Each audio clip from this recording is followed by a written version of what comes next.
Sir తెలంగాణలో ప్రస్తుత CM Revanth Reddy గారు రిజిస్ట్రేషన్ ఛార్జెస్ పెంచారని మొన్న పేపర్‌లో గూడా యేశారు.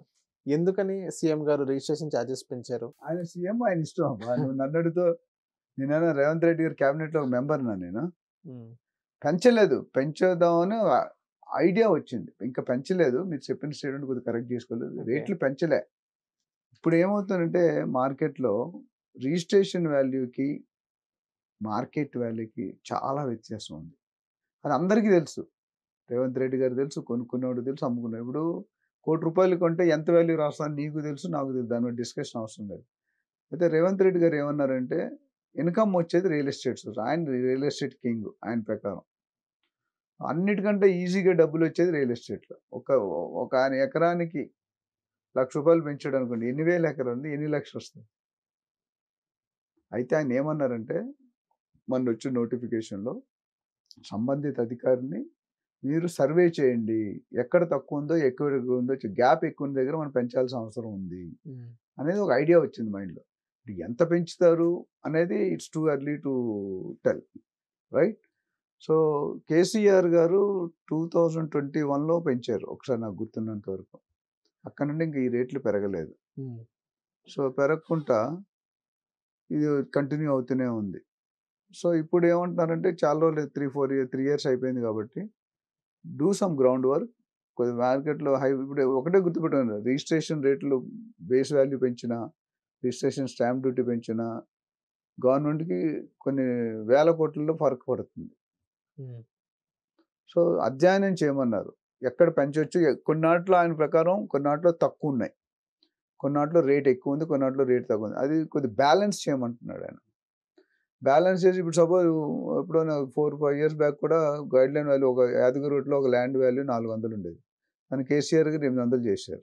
హ్మ్. 400 ఉన్నప్పుడు 4000 ఉండేది మార్కెట్ రేట్. ఇప్పుడు 8000 అయింది మార్కెట్ రేట్. అంత ఇంపాక్ట్ ఉంటది.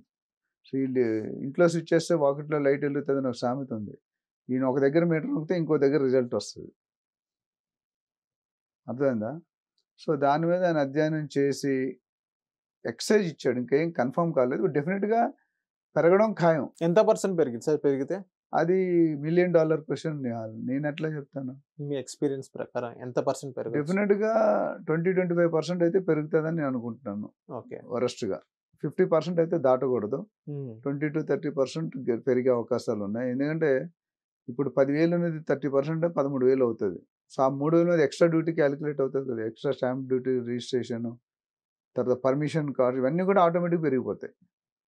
సో, అందుకని ఇది చాలా వాలటైల్ సబ్జెక్టు. అది ఎప్పుడో పెంచుదాం అనుకున్నారు. ఇప్పుడు టైం వచ్చింది. అండ్ మనకు స్టేట్ 6,00,000 ఉంది. అక్కడ ఏపీకి 12,00,000 ఉంది. హ్మ్. ఇప్పుడు ఈ పరిస్థితి ఎట్లా అయిపోయిందంటే, మన అప్పు కట్టడానికి, ఇంట్రెస్ట్ కట్టడానికి అప్పు తీసుకొని ఇంట్రెస్ట్ కడుతున్నాం. ఓకే. హ్మ్. అది మన state of affairs. So, AP మీద మనం కొద్దిగా బెటర్. అందులో డౌట్ లేదు. కాకపోతే ఈ గత 6 నెలలు, 3 నెలలు, 4 నెలలు అయింది సీఎం వచ్చి. It's too early to gauge him. Maybe ఒక 1 ఇయర్‌లో ఒక క్లారిటీ వస్తది. హ్మ్. ఇప్పుడు హెచ్ఎండీ పరిధి పెంచితే కూడా వాల్యూ డబుల్ ఇన్‌కమ్ పెరుగుతాయి. అంటే ఆయన తీసుకున్న ప్రతి స్టెప్ కూడా కొంతమందికి ఎఫెక్ట్ అయితే కొంతమంది పాజిటివ్, కొంతమంది నెగెటివ్. ఇప్పుడు ఓనర్స్‌కి రేట్లు పెడితే ఎవరు బెనిఫిట్ ఓనర్స్‌కి. కొనుక్కునేవాడు బలైపోతాడు. హ్మ్. ఎందుకంటే రూ. 10 రూ. 15 చేసాడనుకోండి. బయర్ రూ. 15 పెట్టి కొనాలి కదా! అవును. So, win win situation. ఆ విధంగా చూసుకుంటే గనక ఈ ఎక్సైజ్ చేసి క్షుణ్ణంగా పరిశీలించి ఒపీనియన్ తీసుకొని వాళ్ళకు ఒక కమిటీ ఉంటది. అసలు దానికి సంబంధించిన కమిటీ. ఆ కమిటీలో వాళ్ళు మాట్లాడి డిస్కస్ చేసుకొని ఒక డెసిషన్‌కి అరైవ్ అయ్యి అప్పుడు మేబీ బయటపడతారు. మేబీ సర్వే చేయడానికి కూడా కొద్దిగా టైం పడుతది. అంటే ఇంటెన్షన్ మైండ్‌లో క్రికెట్ ఆడినప్పుడు ఒక కామెంటేటర్ చెప్తాడు. ఏంటంటే, intention of the informed batsman. వాడి ఇంటెన్షన్ అంటే కొట్టాలా, కొట్టకూడదని ఆడే తీరు బట్టి తెలిసిపోద్ది. ఇక్కడ ఇంటెన్షన్ ఇస్ వెరీ క్లియర్. ఏంటంటే పెంచాలి.